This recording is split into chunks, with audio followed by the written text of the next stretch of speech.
Salut mes amis! Aujourd'hui je viens vous donner mes meilleurs conseils si vous devez rencontrer les parents de votre conjoint ou de votre conjointe car vous faites bien ce que vous voulez. Peut-être que vous ne savez pas comment vous maquiller, comment vous habiller, comment vous apprêter, comment montrer le meilleur de vous-même et je suis là avec mon immense savoir pour vous montrer comment faire. Commençons tout simplement avec un visage absolument merveilleux qui est le vôtre et on va envisager de le planquer sous une couche énorme de fond de teint. Allons-y!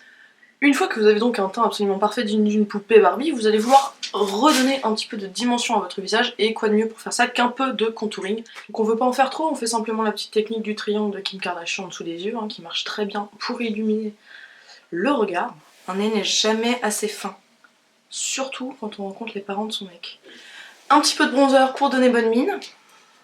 Il faut vraiment donner l'impression que vous revenez des Canaries mais que vous avez rien mangé pendant 3 semaines. Et touche finale du teint, un petit peu de blush. Si on a l'impression qu'on en a mis un petit peu beaucoup, comme là je pense que j'en ai mis très légèrement trop, mais c'est surtout pour vous montrer, on peut estomper un petit peu les contours.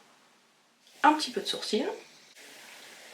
Vous le voyez, le but c'est vraiment d'avoir l'air d'une version un petit peu améliorée de soi-même. Donc ce que je vais faire, c'est que je vais utiliser une ombre comme ça qui est un petit peu bronze, un petit peu orangé, ce qui va complimenter la couleur bleue de mes yeux. Ce qui est très important pour donner un air éveillé au regard, c'est de mettre une ombre irisée au coin interne de l'œil, ça on le sait déjà, mais je trouve ça vraiment d'une banalité presque déprimante de mettre une ombre claire, irisée, genre champagne, enfin...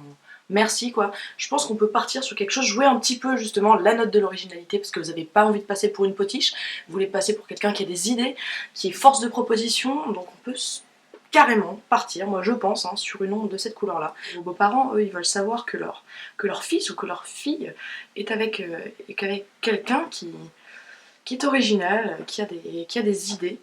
Et donc votre apparence extérieure est censée vraiment refléter ce que vous avez à l'intérieur. On va faire un petit trait de liner noir le long de la ligne des cils. Alors vraiment le liner c'est optionnel, mais comme vous rencontrez des vieux, essayez de leur rappeler un petit peu les années 50, les années 60, ils vont adorer. Je pense qu'il manque quelque chose, je vais quand même rajouter des faux cils, on sait jamais. Pendant que la colle de mes faux cils sèche, je vais faire ma bouche. Là, ce qu'il faut retenir, ce qui est très important, c'est que, a priori, quand vous rencontrez les parents de votre conjoint, c'est autour d'un repas. Donc il va falloir vraiment mettre le paquet, mettre un maximum de couches pour que vinaigrette après vinaigrette, après foie gras, après vin, après blanquette, vous retrouviez quand même avec les lèvres maquillées. Vous allez voir qu'on peut vraiment avoir quelque chose de très naturel tout en mettant des caisses, et c'est ce que je vais faire maintenant. C'est à ce moment-là aussi qu'on peut se permettre de tricher un tout petit peu, alors légèrement parce qu'on veut pas que ça soit trop, mais on peut donner à notre bouche un aspect plus charnu en dépassant très légèrement. Et ce qui est bien, c'est qu'une bouche charnue, c'est une bouche jeune appartient généralement à une femme jeune, et une femme jeune peut donner des petits-enfants de qualité. Et puis une fois que nos faux cils sont bien collés, bien en place, et ben on rajoute une couche de mascara en dessous. Alors ça c'est totalement optionnel. Je trouve que éventuellement ça peut faire un petit peu trop. Enfin ça c'est vraiment à l'appréciation de la personne. Moi je trouve que ça va. Mais c'est vrai que là, quand on regarde mon visage, on peut se dire, en voyant ça, effectivement, moi j'aurais pas mis de mascara en dessous. Je choisis de le faire, mais voilà, je préfère vous le dire, vous avertir. C'est tout à fait optionnel et ça peut facilement déraper, donc faites attention à ce que vous faites. Écoutez, je pense qu'on est bon pour le maquillage. Moi j'accessoiriserai un petit peu, je mettrai des petites boucles d'oreilles un peu classiques, discrètes. Moi je pars sur des boucles d'oreilles, après si vous n'avez pas les oreilles percées, rien ne vous empêche de partir sur un petit collier de perles ou quelque chose comme ça.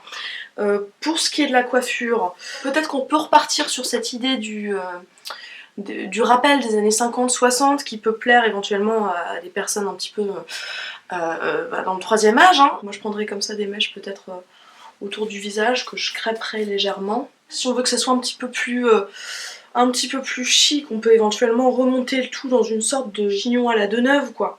Je pense qu'il vaut mieux être un petit peu trop guindé, un petit peu trop habillé, un petit peu trop classe pour une première rencontre avec les parents que l'inverse. Je pense que vous serez d'accord. Donc pour la tenue, soyez simple, soyez vous-même, mais soyez classe. Petite veste comme ça, sur un petit caraco tout simple. Et puis, alors moi quand même, Je joue la touche un petit peu moderne hein, avec ce short là, pas trop court quand même, faut pas déconner.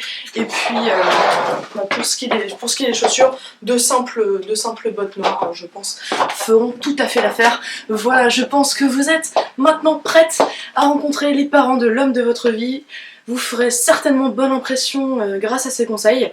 Et si c'est pas le cas, c'est que c'était l'intérieur qui n'allait pas, et pour ça je peux rien faire pour vous, bah, tout simplement quoi. Voilà, maintenant bon courage, et à bientôt. Moi j'ai réellement des filles comme ça, donc je vois des filles avec ça, c'est horrible. Attends, c'est pas fini, tu les pores de la peau quoi. C'est pas fini. Enfin, surtout pas voir les pores de la peau, c'est dégueulasse. Un pore c'est comme un trou du cul. C'est qu'un sphincter après tout. Putain, le pire c'est que j'ai jamais fait un aussi beau threadliner de ma vie quoi.